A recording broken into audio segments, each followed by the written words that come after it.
لا شريك له في ذاته ولا في نعوته ولا في كلامه ولا في كماله لا في وجوده ولا في وجوبه لا في إحيائه ولا في إماتته لا في تخليقه ولا في ترزيقه لا في ملكه ولا في ملكه ولا في ملكوته لا في جبره ولا في جبروته لا في عظمته ولا في عظموته لا في رحمته ولا في رحموته لا في توحده ولا في تفرده لا في جلاله ولا في كبريائه ونشهد أن سيدنا ومولانا محمدا عبده ورسوله الذي بعثه الله عز وجل وأرسله بالرسالة والهداية والدراية والوقاية والعناية والأمانة والصداقة بعثه الله عز وجل بالإمامة والقيادة والسيادة والرئاسة جعله الله عز وجل أجل البرية أكمل البرية أحسن البرية أجمل البرية أعلى البرية نسأل الله تعالى أن ينزل بحار فضله وسحائب رضوانه عليه وعلى آله وأصحابه الذين هم كانوا يرون وجه النبي صلى الله عليه وسلم المتلألأ الذين هم كانوا يركعون مع ركوعه ويسجدون مع سجوده الذين هم كانوا يجاهدون مع النبي صلى الله عليه وسلم ويدعون الذين هم كانوا يحبون النبي صلى الله عليه وسلم حق محبة الذين هم كانوا يفدون بآبائهم وبأمهاتهم وبأولادهم وبأوطانهم وببلادهم وببلادهم حتى بمهجهم في حبه وحب نبيه وهم الذين كانوا يفتخرون بالتغذية والتضحية وهم الذين كانوا يفتتون يشتتون يمزقون يدمرون يحصون كل السلطة والسيطرة الطاغوتية والشيطانية من الأباطل والمفاسد عن وجه الأرض بركوز أرجلهم لا يخافون في الله لومة لائم هم الذين كانوا يبلغون كل ما جاء به النبي صلى الله عليه وسلم من الهدى والسنن من مكة المكرمة إلى المدينة المنورة من الغرب إلى الشرق من الشرق إلى الغرب من الجنوب إلى الشمال من الشمال إلى الجنوب من أفق إلى أفق وسلم تسليما كثيرا كثيرا أما بعد فأعوذ بالله من الشيطان الرجيم بسم الله الرحمن الرحيم إنما المؤمنون الذين إذا ذكر الله وجلت قلوبهم وإذا تليت عليهم آياته زادتهم إيمانا وعلى ربهم يتوكلون صدق الله العظيم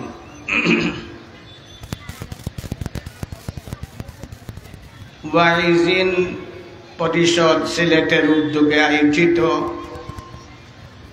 আজকের পূত পবিত্র সিরাতুন নবী সম্মেলনের সম্মানিত সভাপতি সমাগত ইমান দীপ্ত হাজিরিন কেরাম নবী প্রেমে উদ্বুদ্ধ প্রিয় যুবক বৈষ্ণব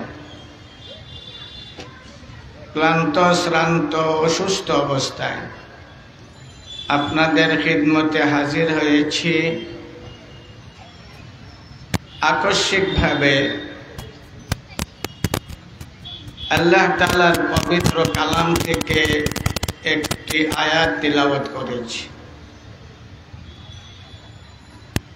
যে আয়াতের মধ্যে মুমিনদের পরিচিতি ব্যক্ত করা হয়েছে আয়াতের মধ্যে উল্লেখ করা হয়েছে মুমিনদের লক্ষণ মুমিনদের পরিচয় যখন তাদের সামনে আল্লাহর আলোচনা হয়, আল্লাহর জিকির হয়, তখন তাদের মনের মধ্যে প্রেম সুলভ শ্রদ্ধা এবং ভক্তি ভরা ভয় সৃষ্টি হয়ে যায়।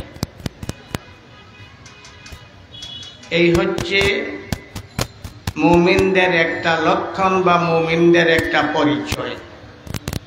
এই আয়াতের আলোকে আমরা আমাদের নিজেকে পরীক্ষা করতে পারি যে আল্লাহর নাম শুনলে বা আল্লাহর আলোচনা শুনলে আমাদের মনের মধ্যে ভক্তি শ্রদ্ধাপূর্ণ ভয় আসে কি আসে না। যদি আসে তাহলে আমি বিশ্বাস করতে পারি আমি একজন মুমিন। আর না হয় আমাকে নিয়ে আমার চিন্তা করার প্রয়োজন আছে। হযরত হাসান বসরি রহমতুল্লাহ আলাইহিকে জিজ্ঞাসা করা হয়েছে, আপনি কি মুমিন? হাসান বসরি রহমতুল্লাহ আলাইহি জবাব দিলেন, তোমার প্রশ্ন দুই ভাগে ভাগ করা যায়। একটা হচ্ছে আল্লাহ, নবী, রসুল, কিতাব, নামাজ, রোজা, হজ, যাকাত এই সকল ফরাইজের ব্যাপারে যদি আমার বিশ্বাস থাকে তাহলে আমি মুমিন, যদি এইটাই তোমার প্রশ্নের লক্ষ্য হয়। আর যদি তিলাওয়াতকৃত আয়াতের লক্ষ্যে যদি আপনার প্রশ্ন হয় তাহলে আমি জানি না আমি প্রকৃত মুমিন কি মুমিন না। সুতরাং আমরাও আমাদের অন্তরকে, আমাদের মনকে একটু যাচাই করে দেখার সুযোগ আছে যে আল্লাহর নাম শুনলে মনের মধ্যে প্রেম ভালোবাসা সৃষ্টি হয় কি হয় না, ভয় ভীতি আসে কি আসে না, আল্লাহর মাহাত্ম্য আর আল্লাহর কুদরতের একটা প্রভাব আমাদের অন্তরের মধ্যে পড়ে কি পড়ে না। যদি পড়ে তাহলে আলহামদুলিল্লাহ আমরা মনে করতে পারি যে আমরা মুমিন। আল্লাহকে ভয় করা ওইটা আবার কেমনে সম্ভব? আল্লাহকে দেখা যায় না, আল্লাহকে স্পর্শ করা যায় না, আল্লাহ অদৃশ্য,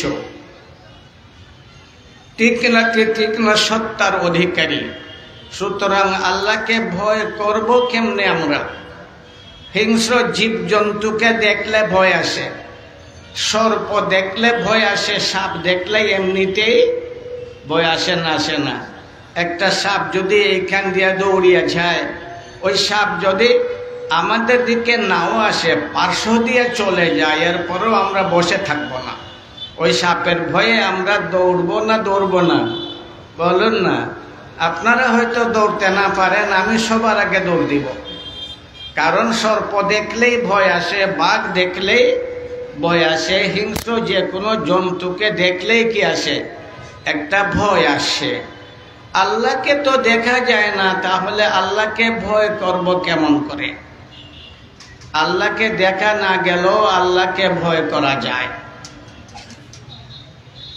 আল্লাহকে দেখা যায় না, আল্লাহর কুদরতের নিশানি সবগুলা দেখা যায়। আল্লাহর মহত্বের যে পরিচিতিগুলা রয়েছে আমাদের চোখের সামনে, সেইগুলাকে দেখা যায় না দেখা যায় না? বলুন না। চাঁদ কে বানাইছে? দেখা যায় না যায় না? সূর্য কে বানাইছে? দেখা যায় না যায় না? আকাশ কে বানাইছে? দেখা যায় না যায় না? পৃথিবী কে বানাইছে? সাগর সমুদ্র কে বানাইছে? পাহাড় পর্বত কে বানাইছে? শুধু আপনারে বানাইছে না, আপনাকে কে বানাইছে? জোরে বলুন না, আরে জোরে বলুন না, সবে বলো না। আল্লাহ বানাইছে। যদিও আল্লাহকে আমরা দেখি না, তবে আল্লাহর অস্তিত্বের অনেকগুলো লক্ষণ আমরা দেখি। হাফিজ আহমাদউদ্দিন ইবনে কাসির রহমতুল্লাহ আলাইহি লিখছেন, আরবের একজন বৃদ্ধা মহিলা, সে বিরাট দীর্ঘ মরুভূমির রাস্তা অতিক্রম করছিল। বৃদ্ধা বুঝেন তো, যৌবনহারা বয়স্কা মহিলা। কিন্তু আরবের বৃদ্ধা যদিও বৃদ্ধা বয়স্কা, তবুও তাদের দেহে একটা বিশেষ শক্তি থাকে। ওইখানের পরিবেশ চলছিল নির্ভয়ে নির্বিঘ্নে, মরুভূমির দীর্ঘ রাস্তা অতিক্রম করছিল। হঠাৎ করে দেখে একটা যুবক তার পশ্চাৎ ধাবন করে তার দিকে আগাইয়া আসতেছে, দ্রুত চলছে ওই বৃদ্ধা মহিলার দিকে। ওই মহিলাটা একবারে একা, জনশূন্য মরুভূমি, চলতে লাগলো। বৃদ্ধা মহিলাও দ্রুত গতিতে চলতে লাগলো, যাতে ওই যুবক তার নাগাল না পায়। কিন্তু বৃদ্ধা কতক্ষণ চলবে? ওই যুবক খুব তাড়াতাড়ি করে চলতে লাগলো। একবারে মহিলার কাছে এসে মহিলার কাপড়ের একটা কোনায় ধরে নিল। ওই সময় সেই মহিলা ভয়ে চিৎকার করে উঠল, বলতে লাগলো, ইত্তাকিল্লাহ ইয়া আব্দুল্লাহ, ইত্তাকিল্লাহ ইয়া আব্দুল্লাহ, ইন্নী আখাফুল্লাহ রাব্বাল আলামিন। এ আল্লাহর বান্দা, তুমি আল্লাহকে ভয় করো, আমি আমার আল্লাহ রব্বুল আলামিনকে ভয় করি। ওই সময় ওই যুবক আল্লাহর নাম শুনল।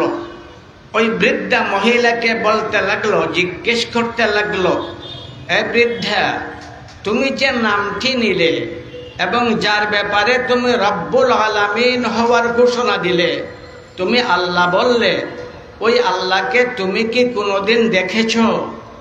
বৃদ্ধা সরল সোজা অশিক্ষিতা গ্রামীণ একটা মহিলা জবাব দিল, না, আমি আল্লাহকে দেখিনি। আল্লাহকে দেখা যায় না। বলুন না, আল্লাহকে দেখা যায় না। লা তুদরিকুল আবসার ওয়া হুয়া ইউদরিকুল আবসার ওয়া হুয়াল লতীফুল খাবীর। আল্লাহকে দেখা যায় না, আমি দেখব কেমন করে? ওই সময় সে যুবক বলে উঠল, যাকে দেখা যায় না তাকে মানা যায় না, যাকে দেখা যায় না তাকে বিশ্বাস করা যায় না। সুতরাং আল্লাহ নাই, কেন তুমি আল্লাহ বললে? দেখা যায় না মানলে কেমন করে? ওই সময় বৃদ্ধা মহিলা যুবককে লক্ষ্য করে কয়েকটা প্রশ্ন করল। এই যুবক, এই মরুভূমির রাস্তা দিয়ে যদি মানুষ চলে অথবা অন্য কোনো জীবজন্তু চলে, তুমি দেখো না, এরপরও যে জীবটা চললো বা যে মানুষটা চললো, তার পায়ের চিহ্ন ওই বালির মধ্যে বসবে না বসবে না? বলুন না, পায়ের চিহ্ন থাকবে না থাকবে না? জিজ্ঞেস করতে লাগলো, এই যুবক, যদি তুমি ওই মরুভূমি দিয়ে যা চললো তাকে তুমি দেখলে না, কিন্তু তার পায়ের চিহ্ন রয়ে গেল, তুমি কি বলতে পারবে ওই রাস্তা দিয়ে কোন জন্তু চলেছে? বলতে লাগলো, হ্যাঁ আমি বলতে পারবো। কেমনে বলবে? তুমি তো দেখো নাই। দেখো নাই বলবে কেমনে? তুমি যা দেখো না তা মানো না, তাহলে বলবে কেমনে? সে জবাব দিল, তার পায়ের চিহ্নর দ্বারা আমি প্রমাণ করতে পারবো ওই রাস্তা দিয়ে কোন জন্তু গেছে। মানুষের পায়ের চিহ্ন এক ধরনের, হাতির পায়ের চিহ্ন আরেক ধরনের, গরু ছাগলের পায়ের চিহ্ন আরেক ধরনের। সুতরাং ওই পায়ের চিহ্ন প্রমাণ করবে যাত্রী মানুষ নাকি অন্য জন্তু। প্রমাণ করবে না করবে না?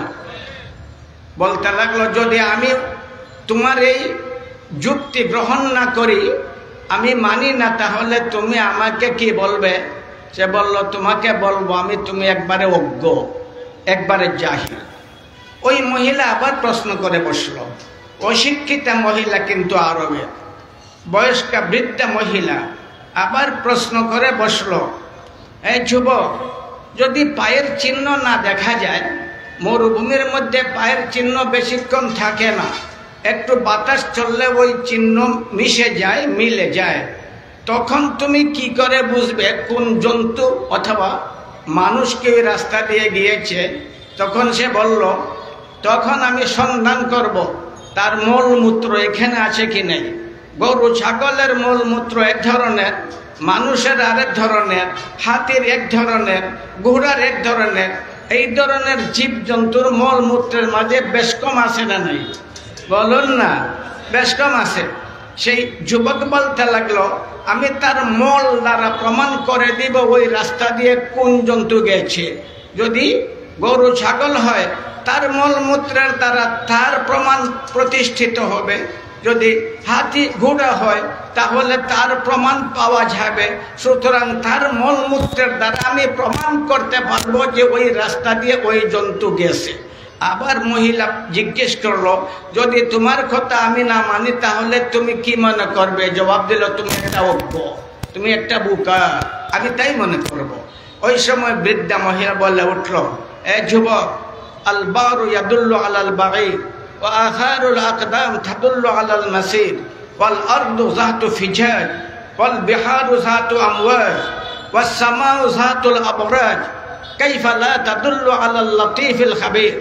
এই যুবক, এই বিরাট পথ বিশিষ্ট পৃথিবী, এই বিরাট তরঙ্গ বিশিষ্ট আকাশ, এই বিরাট বিরাট কক্ষ বিশিষ্ট আকাশ, এই বিরাট বিরাট সাগর সমুদ্র, ওইগুলা কি আল্লাহর অস্তিত্বের প্রমাণ করে না? ওই সময় যুবক ওই বৃদ্ধা মহিলার পায়ে পড়ে গেল, বলতে লাগলো, মা গো, আমি শুধু যুবক নই, আমি একজন দার্শনিক। দর্শনের মধ্যে আমি আমার জীবন কাটিয়ে দিলাম, কিন্তু আমি আমার স্রষ্টার সন্ধান পাইলাম না। এ বৃদ্ধা মহিলা, তোমার কথা থেকে আমি আমার খালিক আর মালিকের অস্তিত্বের প্রমাণ পেয়ে গেলাম।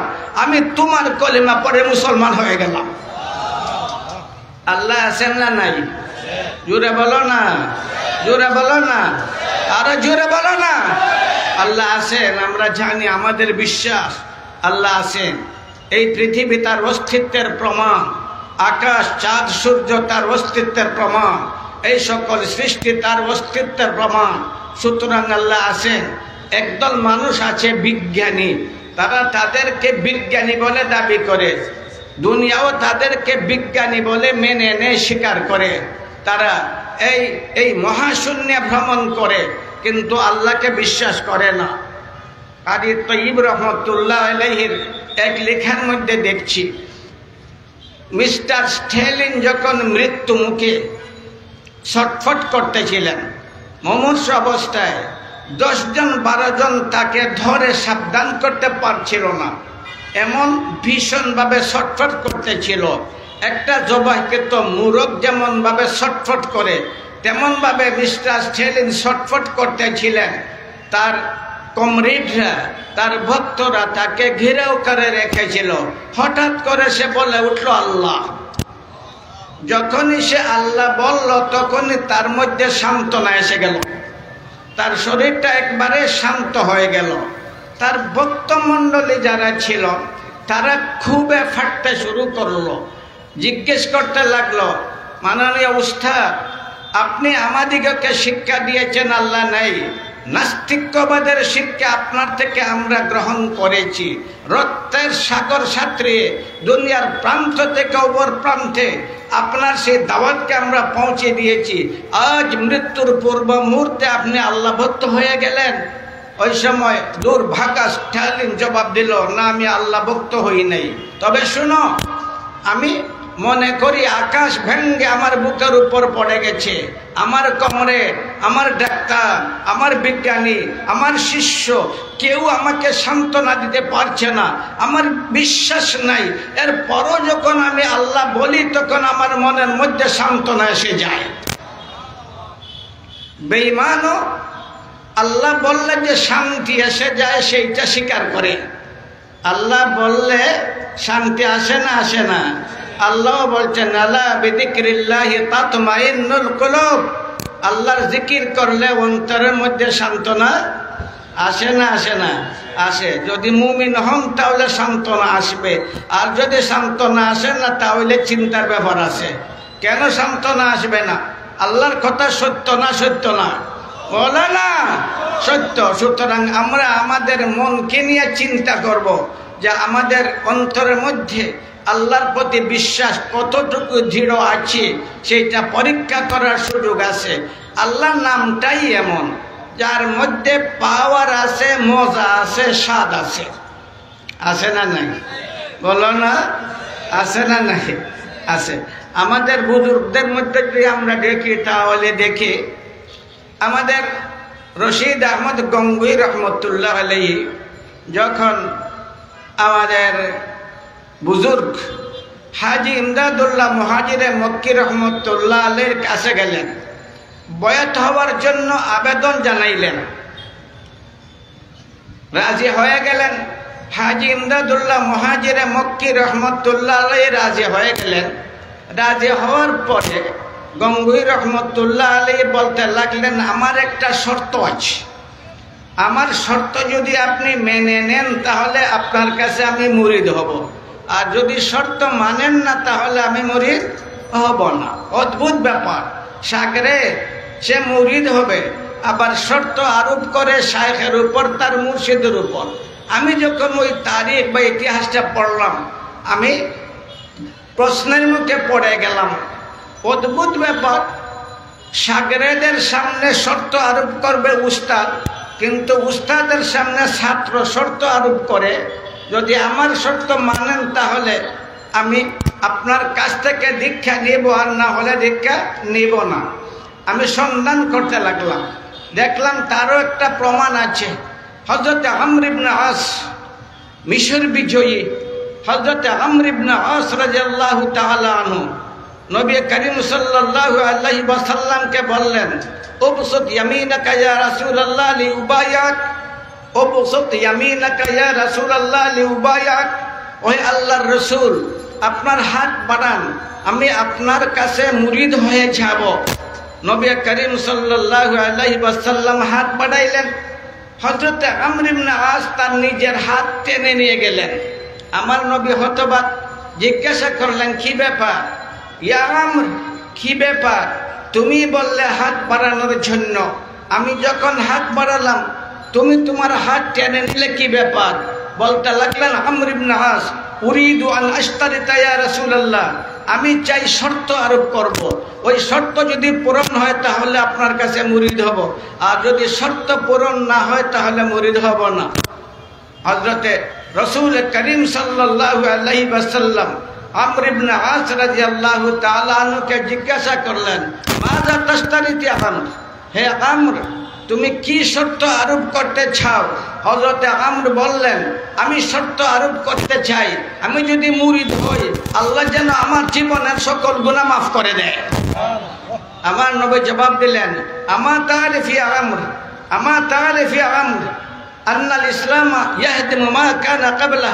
হে আমর, তুমি জানো না যে মুহূর্তে তুমি কুফর পরিত্যাগ করে ইসলামকে গ্রহণ করবে, সেই মুহূর্তে আল্লাহ তোমার জীবনের অতি সকল গুনাহ মাফ করে দিবেন। দেখা যায় সাগরেদও শর্ত লাগানোর সুযোগ আছে না নাই? বলো না, সুযোগ আছে। সুতরাং আমাদের গঙ্গুহি রহমতুল্লাহ আলাইহি শর্ত আরোপ করলেন, হুজুর আমি মুরিদ হব, তবে শর্ত আছে। কি শর্ত? আমি কিতাব মুতালা করি, কিতাব পড়ি, কিতাব অধ্যয়ন করি, আমি কিতাবের সাগরে ডুবন্ত থাকি, রাত কেটে যায়, শেষ রাতে একটু ঘুমাই, মজার ঘুম, আরামের ঘুম একটু ঘুমাই, এরপরে ফজরের নামাজ পড়ি। এই রাতের শেষ বেলা উঠে আমি আল্লাহ আল্লাহ জপতে পারবো না। এই শর্ত যদি আপনি মেনে নেন তাহলে আপনার কাছে মুরিদ হব। হাজী ইমদাদুল্লাহ মুহাজিরে মক্কি রহমতুল্লাহ আলাইহি জবাবে বললেন, ঠিক আছে, তোমার শর্ত আমি মেনে নিলাম। মুরিদ হয়ে গেলেন। রাতের শেষ বেলা হাজী ইমদাদুল্লাহ মুহাজিরে মক্কি রহমতুল্লাহ আলাইহি তাহাজ্জুদের নামাজ পড়লেন, জিকির শুরু করে দিলেন, আল্লাহর নাম জপতে লাগলেন, আল্লাহু আল্লাহ, আল্লাহু আল্লাহ, আল্লাহু আল্লাহ, আল্লাহু আল্লাহ। হাজী ইমদাদুল্লাহ মুহাজিরে মক্কি রহমতুল্লাহ আলাইহি যখন জিকির শুরু করে দিলেন, আল্লাহর নাম জপতেছিলেন। কার নাম? বলো না, জোরে বলো না, জোরে বলো, আল্লাহ আল্লাহ আল্লাহ আল্লাহ আল্লাহ আল্লাহ আল্লাহ আল্লাহ আল্লাহ আল্লাহ আল্লাহ আল্লাহ জপতে থাকলেন। হাজী ইমদাদুল্লাহ মুহাজিরে মক্কি রহমতুল্লাহ আলাইহির আওয়াজ পৌঁছতে লাগলো। রশিদ আহমদ গঙ্গুহি রহমতুল্লাহ আলাইহির কানে তার ঘুম ভেঙে গেল। শেষ পর্যন্ত লেহাজ ছেড়ে তিনি উঠে গেলেন, ওযু করলেন, নামাজ পড়লেন। নামাজ পড়ার পরে তিনি জিকির শুরু করে দিলেন। চলতে লাগলো জিকির, চলতে লাগলো। তার জিকির যখন শুরু হয়ে গেল, হাজী ইমদাদুল্লাহ মুহাজিরে মক্কি রহমতুল্লাহ আলাইহি তার পীর, তিনি তার জিকির বন্ধ করে দিলেন। ফজরের নামাজ হয়ে গেল, নামাজের পরে ডাকলেন, রশিদ আহমদ কে বুলাও, ওকে ডাক দাও। প্রকম্পিত দেহ রশিদ আহমদ গঙ্গুহির, আমি তো শর্ত আরোপ করেছিলাম শেষ রাতে আমি আল্লাহ আল্লাহ জপতে পারবো না, আমি আমার শর্ত ভঙ্গ করলাম, কি জানি আমার হুজুর আমাকে কিভাবে ধমক টমক দিবেন, এই ভয়ে তিনি কাঁপতে লাগলেন। হাজির হয়ে গেলেন, জিজ্ঞাসা করলেন হাজী ইমদাদুল্লাহ মুহাজিরে মক্কি রহমতুল্লাহ আলাইহি, রশিদ আহমদ তুমি তো শর্ত আরোপ করেছিলে শেষ রাতে সজাগ হতে পারবে না, আল্লাহ আল্লাহ জপতে পারবে না, তাহলে কেন সজাগ হয়ে আল্লাহর জিক্রের মধ্যে মশগুল হয়ে গেলে? বলতে লাগলেন, হুজুর যখন আপনার আল্লাহ আল্লাহ শব্দের আওয়াজ আমার কানে পৌঁছতে লাগলো, এমন মজা লাগলো, আমার ঘুম উড়ে গেল। আমি বাধ্য হয়ে ওযু করলাম, আমি 2 রাকাত নামাজ পড়ে জিকির পড়তে বাধ্য হয়ে গেলাম, আমি জিকির শুরু করে দিলাম। আপনার জিক্রের আওয়াজ আমাকে জিকির পড়তে বাধ্য করেছে, এই জন্য জিকির পড়েছি। তবে হুজুর অত্যন্ত দুঃখের ব্যাপার, আপনার জিকির শুনে আমি জিকির শুরু করলাম, আমি যখন জিকির পড়া শুরু করলাম আপনি কেন আপনার জিকির বন্ধ করে দিলেন? হাজী ইমদাদুল্লাহ মুহাজিরে মক্কি রহমতুল্লাহ আলাইহি জবাব বলতে লাগলেন, প্রিয় শুনো, জিকির করেছি দীর্ঘদিন, জিকির করেছি, জিকির করে চলছি, জিকির করি, কিন্তু আজ তোমার আল্লাহ আল্লাহ জিকিরের মধ্যে আমি যে স্বাদ অনুভব করেছি ওই স্বাদ আমি কোনোদিন পাইনি। এই জন্য আমি আমার জিকির বন্ধ করে তোমার জিকির শোনার মধ্যে মশগুল হয়ে গেলাম। তো আল্লাহ আল্লাহ শব্দের মধ্যে স্বাদ আছে না নাই? বলুন না, আছে, অবশ্যই আছে। আপনার পরীক্ষা করার প্রয়োজন আছে। যখন আমি আল্লাহর নাম শুনি তখন আমার মনের মধ্যে মজা স্বাদ আসে কি আসে না? লিখছেন আমার ইবনে কাসির রহমতুল্লাহ আলাইহি লিখছেন, একবার হযরত ঈসা আলাইহিস সালাতু ওয়াস সালাম এক ময়দান দিয়ে যাত্রা করছিলেন, হঠাৎ করে তার চোখের সামনে ভেসে উঠল অপূর্ব সুন্দর একটা যুবক, যেমন ভোরের সূর্য উদয় হয়ে গেছে, ঝলমলে তার চেহারা, এত সুন্দর যুবক। যখনই সেই যুবককে দেখলেন ঈসা আলাইহিস সালাম সেই যুবককে ডাকতে লাগলেন, রে যুবক দাঁড়া, যুবক রে দাঁড়া। সেই যুবক দাঁড়াইল। ঈসা আলাইহিস সালাম বলতে লাগলেন, যুবক তোর চেহারায় আমি এমন কিছু লক্ষণ দেখতেছি, আমার মনে হয় তোর মুখ দিয়ে যদি আমার বন্ধুর নাম শুনি তাহলে আমি তৃপ্তি পাব, আমি বেশি মজা পাব। যুবক রে, তোর মুখ দিয়ে আমার বন্ধুর নাম শোনা। যুবক দাঁড়িয়ে গেল, বলতে লাগলো, ঈসা তোমার বন্ধুর নাম তুমি জপ করবে, আমি কেন তোমাকে শোনাইব? তোমার বন্ধুর নাম তুমি জপতে থাকো। দৌড়তে লাগলো, দৌড় শুরু করলো। ঈসা আলাইহিস সালাম তার পাশে পাশে দৌড়তে লাগলেন, আনয় বিনয় সহকারে তাকে ডাকতে লাগলেন, যুবক রে তোর হাতে ধরি, পায়ে ধরি, দাঁড়া, দাঁড়া রে যুবক, তোর চেহারায় আমি এমন কিছু লক্ষণ দেখছি, আমার মনে হয় তোর মুখ দিয়ে যদি আমার বন্ধুর নাম শুনে তাহলে আমি বেশি স্বাদ পাবো, একবার আমার বন্ধুর নাম আমাকে তোর মুখ দিয়ে শোনা। যুবক দাঁড়িয়ে গেল, বলতে লাগলো, ঈসা তোমার বন্ধুর নামের মধ্যে মজা, অনেক মজা আছে, আমার মনে হয় তুমি সইতে পারবে না, একটু দূরে দাঁড়াও, আমি তোমার বন্ধুর নাম তোমাকে শোনাই। হযরত ঈসা আলাইহিস সালাতু ওয়াস সালাম একটু দূরে দাঁড়াইলেন, আর ওই যুবক বলে উঠলো, আল্লাহ। বলো আল্লাহ, সবে বলো আল্লাহ, সবে বলো আল্লাহ, জোরে বলো আল্লাহ, আবার বলো আল্লাহ। বলছে আল্লাহ, যুবক বলছে আল্লাহ। বলা মাত্র ঈসা আলাইহিস সালাম বেহুশ হয়ে গেলেন, মজা অতিরিক্ত হয়ে গেছে, ওই মজার ভার ঈসা আলাইহিস সালাম সইতে পারলেন না, বেহুশ হয়ে গেলেন। যখন তার মধ্যে চেতনা আসলো, ওই যুবক আবার দৌড়তে লাগলো, তিনি তার পাশে পাশে আবার দৌড়তে লাগলেন। ওইখানে কথাটা ভুলে গেছি, সে শর্ত আরোপ করেছিল, তোমার বন্ধুর নাম আমি শুনাইব, আমাকে কি দিবে? ঈসা আলাইহিস সালাম ওই সময় বলেছিলেন আবেগে, তুমি যা চাইবে তা দিয়ে দিব।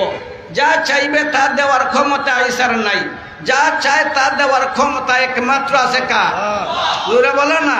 কিন্তু আবেগে বলে দিলেন তুমি যা চাইবো তা দিয়ে দিব। ওই সময় যুবক শর্ত আরোপ করেছিল, তোমার জীবনের ইবাদত যতগুলো আছে সবগুলা সব আমাকে দিয়ে দিবে। ঈসা আলাইহিস সালাম আশকার মহব্বতে বলে দিলেন, যাও, আমার জীবনের সকল ইবাদতের সব তোমাকে দিয়ে দিলাম, তবে আমার বন্ধুর নাম একবার আমাকে শোনাও। দৌড়তে লাগলো যুবক। ঈসা আলাইহিস সালাম আবার তার পাশে পাশে দৌড়তে লাগলেন। ও দাঁড়াচ্ছিল না, অনুরোধ করতে লাগলেন, রে যুবক, তোর হাতে ধরি, তোর পায়ে ধরি রে যুবক, আরেকবার শোনা। এ যুবক, জীবনে আমার বন্ধুর নাম কতই জপ করেছি, এত মজা পাইনি, এত মজা পাইনি। আজ তোমার মুখ থেকে শোনার পরে যে মজা অনুভব করেছি, আবার শোনা। যুবকরা আবার শোনা, দাঁড়া রে যুবক। যুবক দাঁড়াইল, দাঁড়াই বলতে লাগলো, এখন আমাকে কি দিবে? তোমার জীবনের মূল্যবান অর্জন যা ছিল সবটা আমাকে দিয়ে দিলে, তোমার কাছে মূল্যবান আর কিছুই নাই, দিবে কি? আচ্ছা যাও, একটু দূরে যাও, আবার তোমার বন্ধুর নাম শোনাই, একটু দূরে দাঁড়াও। হযরত ঈসা আলাইহিস সালাতু ওয়াস সালাম একটু দূরে দাঁড়াইলেন। ওই যুবক আবার ঈসার বন্ধুর নাম বলে উঠলো, আল্লাহ। সবে বলো, সবে বলো, সবে বলো, জোরে বলো, জোরে বলো, আল্লাহ। আবার ঈসা আলাইহিস সালাম বেহুশ হয়ে গেলেন। আবার যখন চেতনে আসলেন, এখন যুবক দ্রুত গতিতে দৌড়তে লাগলো। ঈসা আলাইহিস সালাম তার পাশে পাশে দৌড়তে লাগলেন। একবারে ক্লান্ত হয়রান হয়ে গেলেন।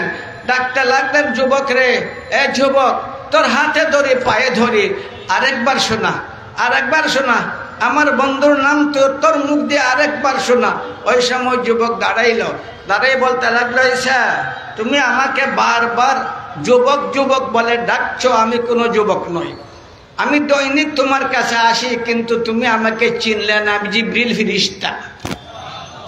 আল্লাহর মহব্বত, আল্লাহর ভয়, আল্লাহর প্রতি শ্রদ্ধা ভক্তি কতটুকু তোমার অন্তরে আছে সেইটা পরীক্ষা করার জন্য আমি আসছি। সেই পরীক্ষায় তুমি উত্তীর্ণ হয়ে গেছ। তো আল্লাহ নামের মধ্যে মজা আছে না নাই? বলো না, পাওয়ারও আছে। আল্লাহ নামের মাঝে পাওয়ারও বলো না আছে, শক্তিও আছে।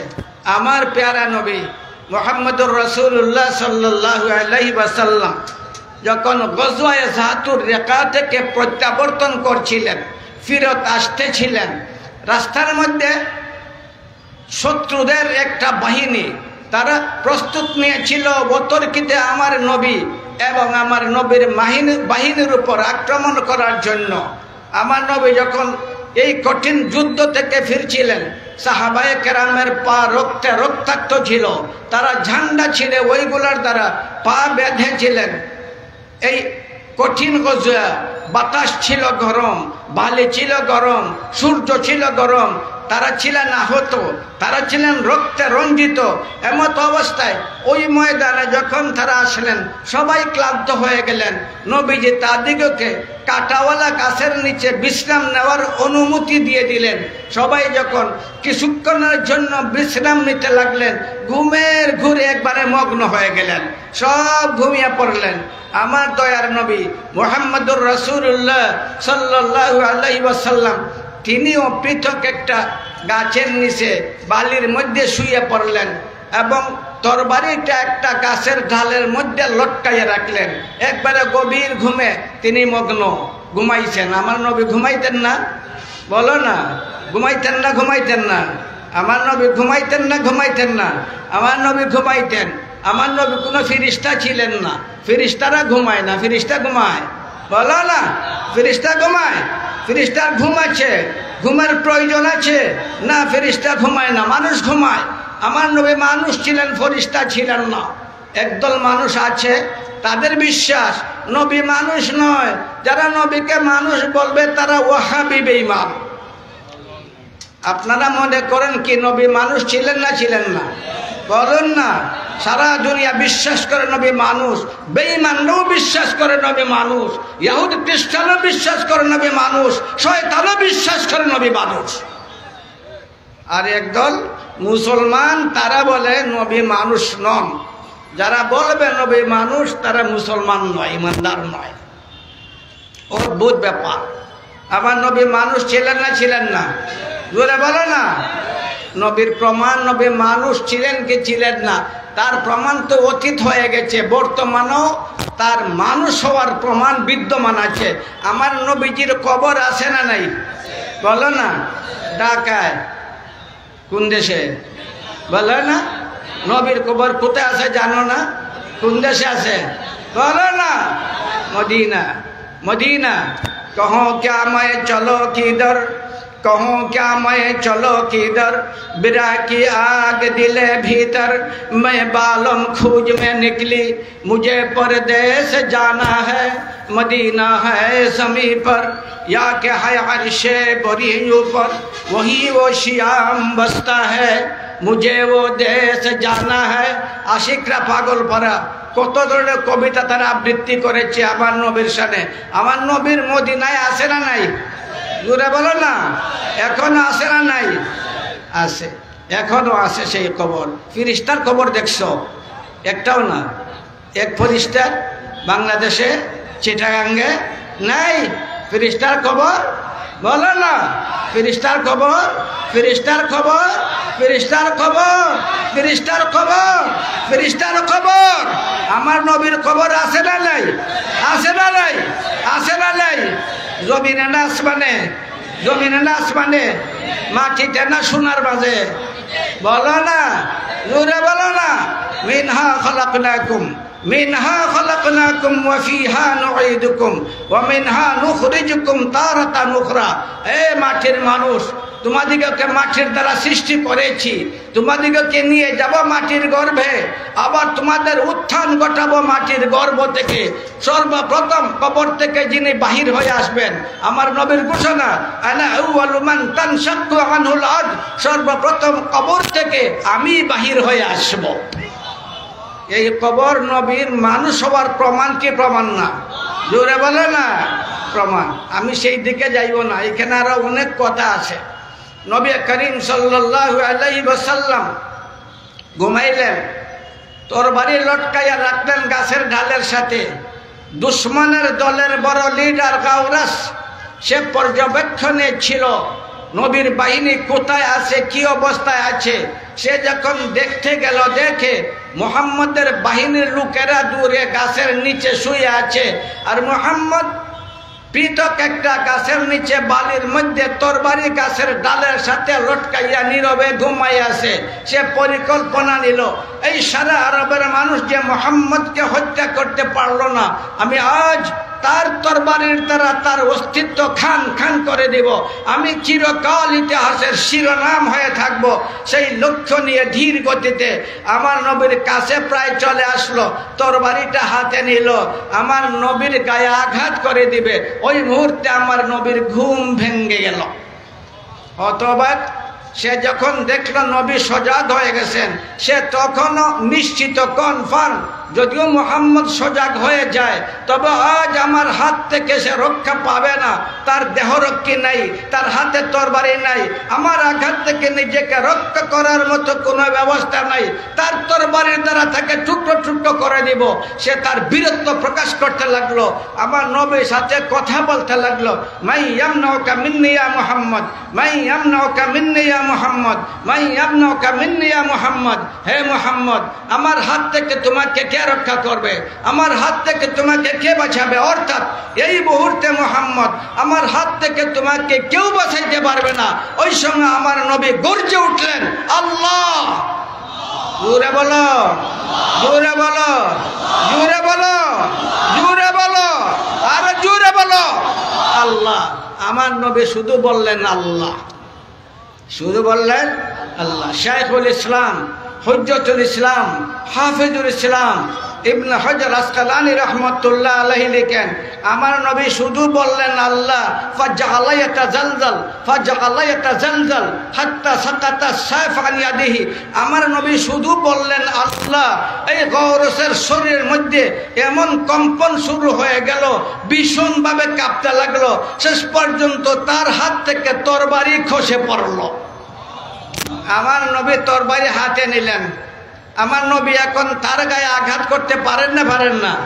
আমার নবী তরবারি হাতে নিয়ে উল্টা তাকে প্রশ্ন করতে লাগলেন, মাই ইয়ামনাউকা মিন্নি ইয়া গাওরাস, মাই ইয়ামনাউকা মিন্নি ইয়া গাওরাস, মাই ইয়ামনাউকা মিন্নি ইয়া গাওরাস। হে গাওরাস, আমার হাত থেকে তোমাকে কে বাঁচাবে? সে জবাব দিল, লা হাদা লা হাদা লা হাদা, আমাকে কেউ বাঁচাতে পারবে না। আমার নবী ওই কথা বলতেছিলেন, ওই সময় আমার নবীর সাহাবারা দেখলেন গাওরাস বিরাট দেহধারী আমার নবীর সাথে কথা বলছে। বিক্ষুব্ধ হয়ে হাজির হয়ে গেলেন নবীর কাছে আইসেই বলতে লাগলেন, দাওনা ইয়া রাসূলুল্লাহ, দাওনা ইয়া রাসূলুল্লাহ, লানাকতুলান্না, দাওনা ইয়া রাসূলুল্লাহ, লানাকতুলান্না। ও আল্লাহর রাসূল, অনুমতি দাও, তাকে হত্যা করব। আমার নবী বলে উঠলেন, খবরদার, সাবধান, তার গায়ে কেউ আঘাত করবা না, তাকে কটু কথাও বলবা না। তারা থেমে গেলেন, তাকে যাইতে দাও। সে চলে যেতে শুরু করলো, ধীর গতিতে চলতে লাগলো, ছোট ছোট কদমে অগ্রসর হতে লাগলো। ভাবতে লাগলো, কেমন মানুষ, আমি তাকে মারতে গেলাম, অবশ্যই মেরে ফেলতাম, কিন্তু তার হাতে যখন তরবারি চলে গেল, সেও আমাকে মারতে পারত, কিন্তু আমার গায়ে আঘাত করলো না, তার বাহিনীর কাউকে আঘাত করতে দিল না, কটু কথাও বলতে দিল না। এমন মানুষ কি দুনিয়ায় আছে? ওই ভাবে আপ্লুত হয়ে সে বাড়ির দিকে ফিরতে লাগলো। যখন পৌঁছলো, তার গ্রামের লোকরা জিজ্ঞাসা করতে লাগলো, কি ব্যাপার? সে জিজ্ঞাসা করলো, তোমরা কি সিদ্ধান্ত গ্রহণ করেছ? তারা জবাব দিল, তুমি নেতা অনুপস্থিত, তোমার অনুপস্থিতিতে আমরা কোনো সিদ্ধান্ত নিতে পারিনি। চলে গেল, তাদের মহফিলে বসলো, বৈশা বলতে লাগলো, ঘটনা শুনাইলো, আমরা কাকে হত্যা করব? তোমরা কাকে হত্যা করতে চাও? এমন মানুষ দুনিয়ায় নাই, এমন মানুষ দুনিয়ায় নেই। যদি ওর সত্য না হয়, দুনিয়ায় কেউ সত্য হতে পারে না। ওই গ্রামের সবগুলো মানুষ এক মুহূর্তের মধ্যে মুসলমান হয়ে গেল। আল্লাহ নামের মধ্যে পাওয়ার আছে না নাই? জোরে বলো না, জোরে বলো না। ইন্নামাল মুমিনুনা আল্লাযীনা ইযা যুকিরাল্লাহ ওয়াজিলাত কুলুবুহুম ওয়া ইযা তুলিয়াত আলাইহিম আয়াতুহু যাদাতুহুম ঈমানা ওয়া আলা রাব্বিহিম ইয়াতাওয়াক্কালুন। সুতরাং আল্লাহর নাম জপ করার মাঝে বরকত আছে, ফজিলত আছে, মর্তবা আছে, সওয়াব আছে না নাই? বলো না, আছে। জব্বা তো আল্লাহর নাম, জব্বা তো আল্লাহর নাম, জব্বা তো। এখন আরেকটা কথা বললেই আমি আমার কথা শেষ করব। আমি এমনিতেই ক্লান্ত, অসুস্থ। আমার নবীর একটা হাদিস আছে, সেই হাদিসের মাঝে আছে দুইটা হাদিস। মান কানা আখিরু কালামি লা ইলাহা ইল্লাল্লাহ দাখালাল জান্নাহ। আরেকটা হাদিসে আছে, মান কানা আখিরু কালামি আশহাদু আল্লা ইলাহা ইল্লাল্লাহ দাখালাল জান্নাহ। একটার মধ্যে আশহাদু আল্লা ইলাহা ইল্লাল্লাহ, যার আখেরি কালাম হবে সে জান্নাতি। আরেকটা হাদিসের মাঝে, যার আখেরি কালাম হবে লা ইলাহা ইল্লাল্লাহ, সে জান্নাতি। আশহাদু আল্লা ইলাহা ইল্লাল্লাহ অথবা লা ইলাহা ইল্লাল্লাহ, আখেরি কালাম হলে জান্নাতি। এটা নবীর হাদিস।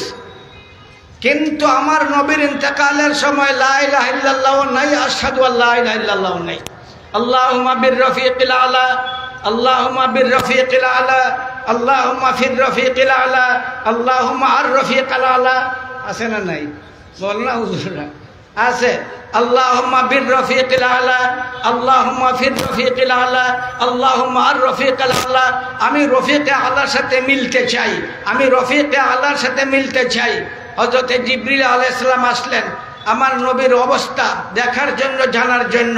হাজির হয়ে গেলেন। যখন হাজির হলেন, নবীকে জিজ্ঞাসা করলেন, কেমন অবস্থা আপনার? নবী বলতে লাগলেন, মারাত্মক জ্বরে আমি আক্রান্ত হয়ে গেছি, বিরাট জ্বরে আমি আক্রান্ত হয়ে গেছি। ওই মুহূর্তে মালাকুল মউত পৌঁছে গেলেন, অনুমতি চাইলেন। জিবরিল জিজ্ঞাসা করলেন নবীকে, নবী, মালাকুল মউত আসছে, আপনার কাছে আবার জন্য অনুমতি চায়, অনুমতি দিবেন কি? আমার নবী বললেন, ঠিক আছে, অনুমতি দাও, অনুমতি দিয়ে দাও। অনুমতি নিয়ে ঘরে ঢুকলেন। আমার নবীকে বলতে লাগলেন, নবী, আমি মালাকুল মউত আল্লাহর পক্ষ থেকে আসছি, আল্লাহ আমাকে পাঠাইছেন আপনাকে নিয়ে যাওয়ার জন্য। যদি আপনার অনুমতি হয়, যদি আপনার অনুমতি হয় তাহলে আপনার রূহ কবজ করব, আর যদি অনুমতি না হয় তাহলে রূহ কবজ করব না। ও নবী, এই সর্বপ্রথম তোমার আমি অনুমতি চাইলাম। আমি আর কারো কাছ থেকে অনুমতি চাইনি, ভবিষ্যতেও কারো অনুমতি চাইব না, শুধুমাত্র আপনার অনুমতি চাইলাম। আমার বলতে লাগলেন, তুমি কি তা পারবে? আমি যদি চাই না তাহলে তুমি পারবে। আমি যদি চাই এখন মরবো না তাহলে তুমি কি ছেড়ে যাবে? আমি যদি চাই এখনই মরে যাব তাহলে তুমি কি আমার জান নিয়ে যেতে পারবে? অর্থাৎ আমাকে তুমি কি ওই সুযোগ দিতে পারবে আমি যদি চাই? বলতে লাগলেন মালাকুল মউত, ইয়া রাসূলুল্লাহ, আল্লাহ আমাকে এমনিতেই বলে দিয়েছেন আপনার কাছ থেকে অনুমতি নেব। যদি অনুমতি দাও তাহলে আপনার রূহ কবজ করব, যদি অনুমতি দাও না তাহলে আপনার রূহ কবজ করব না। আল্লাহ আমাকে এমনটি বলে দিয়েছেন। জিবরিলের দিকে তাকাচ্ছিলেন আমার প্যারা নবী মুহাম্মদুর রাসূলুল্লাহ সাল্লাল্লাহু আলাইহি সাল্লাম। জিবরিল বলতে লাগলেন, ও নবী মুহাম্মদ, আল্লাহ আপনার সাক্ষাতের জন্য অধীর হয়ে আছেন। আল্লাহ আপনার সাক্ষাতের জন্য, আল্লাহ আপনার সাক্ষাতের জন্য, ও নবী তোমার সাক্ষাতের জন্য আল্লাহ অধীর, আল্লাহ অপেক্ষায় আছেন। ওই কথা শুনেই আমার নবী মালাকুল মউতকে অনুমতি দিয়ে দিলেন, আমি আল্লাহর সাক্ষাতে যেতে চাই। আল্লাহুম্মা বির রফিকিল আলা, আল্লাহুম্মা ফির রফিকিল আলা, আল্লাহুম্মা আর রফিকিল আলা। মা আয়েশা সিদ্দিকা রাদিয়াল্লাহু তাআলা আনহা বলেন, আমি তার ওইগুলা শুনলাম, শুনে আমি বুঝতে পারলাম আমার নবী আর আমাদের কাছে থাকবেন না, চলে যাবেন। চলে গেলেন, নবীর হাতটা ঝুলাইয়ে পড়লো। প্রশ্ন আসে, আমার নবীর শেষ কলিমা লা ইলাহা ইল্লাল্লাহ নয়, আমার নবীর শেষ কলিমা আশহাদু আল্লা ইলাহা ইল্লাল্লাহ নয়। ওই হাদিসটা তো আমার নবীর, কিন্তু নবীর শেষ কলিমা আল্লাহুম্মা বির রফিকিল আলা, আল্লাহুম্মা ফির রফিকিল আলা, কলিমা শাহাদাত নয়, কলিমা তাইয়্যিবা নয়। তাহলে তার কথা আর তার নিজের আমলের মধ্যে পার্থক্য দেখা দিল। প্রশ্ন আসে না আসে না? বলো না, প্রশ্ন আসে। প্রশ্ন তেমন কঠিন নয়, একবারে সহজ প্রশ্ন। আশহাদু আল্লা ইলাহা ইল্লাল্লাহ থেকে আল্লাহ বাদ দিয়ে দেন, আল্লাহ ছাইরা দাও, আল্লাহকে হযফ করে দাও। আশহাদু আল্লা ইলাহা থেকে আল্লাহ বাদ দিয়ে দাও, লা ইলাহা ইল্লাল্লাহ থেকে আল্লাহ বাদ দিয়ে দাও। তাহলে লা ইলাহা ইল্লাল্লাহ কলিমা তাওহীদ থাকবে, আল্লাহ বাদ দিলে কলিমা তাওহীদ থাকবে, আল্লাহ বাদ দিলে কলিমা শাহাদাত থাকবে। তাহলে দেখা যায় কলিমা তাইয়্যিবার আসলও আল্লাহ। কলিমা তাইয়্যিবার আসল কি? বলো না, কলিমা তাইয়্যিবার আসল, কলিমা শাহাদাতের আসল আল্লাহ, আসল আল্লাহ। সুতরাং আমার নবী যে বললেন রফিক আলাই, রফিক আলাকে বলো না, জোরে বলো না, জোরে বলো না, জোরে বলো না। সুতরাং তার সার কথা, এই দুনিয়ার শেষ মুহূর্তে কারো মুখ থেকে মৃত্যুর পূর্বে যদি কলিমা তাইয়্যিবা নাও আসে, কলিমা শাহাদাত নাও আসে, শুধু আল্লাহ বাহির হয়ে যায়, জান্নাতের দ্বার খুলে যাবে। আল্লাহ তাআলা আপনাদের আজকের এই পবিত্র সিরাতুন নবীর মাহফিল কবুল করুক। আপনাদের আশা শোনা সবগুলো যেন আল্লাহর কাছে কবুল হয়। ওয়া আখিরু দাওয়ানা আলহামদুলিল্লাহি রাব্বিল আলামিন। আসসালামু আলাইকুম ওয়া রাহমাতুল্লাহি ওয়া বারাকাতুহু। আলহামদুলিল্লাহ, আমরা শুনলাম সিলেটের আলিম সমাজের মধ্যমণি শাইখুল হাদিস আল্লামা নুরুল ইসলাম খান সাহেবের কাছ থেকে অত্যন্ত গুরুত্বপূর্ণ এবং প্রজ্ঞাদীপ্ত আলোচনা। আমরা আপনাদেরকে জানাতে চাই, আলহামদুলিল্লাহ, আজকের মাহফিলে শুভাগমন করবেন বাংলার প্রতিটি ঘরে ঘরে যিনি মুফাসসির কোরআন হিসেবে পরিচিত, কারা নির্যাতিত মজলুম আলিমে দ্বীন মুফাসসির কোরআন আল্লামা হাবিবুল্লাহ কাসিমি। আমাদের মধ্যে এসে উপস্থিত হয়েছেন উম্মুল মাদারিস মাইনুল ইসলাম হাটহাজারী মাদ্রাসার সুযোগ্য মুহাদ্দিস হযরতুল আল্লামা আশরাফ আলী নিজামপুরী সাহেব দামাত বরকাতুম, তিনি আমাদের মধ্যে এসে উপস্থিত হয়েছেন। ক্রমান্বয়ে আপনাদের সামনে উপস্থাপন করব। এবারে আপনাদের সামনে অত্যন্ত গুরুত্বপূর্ণ মূল্যবান নসিহত পেশ করবেন সুনামগঞ্জের সুনামধন্য আলিমে দ্বীন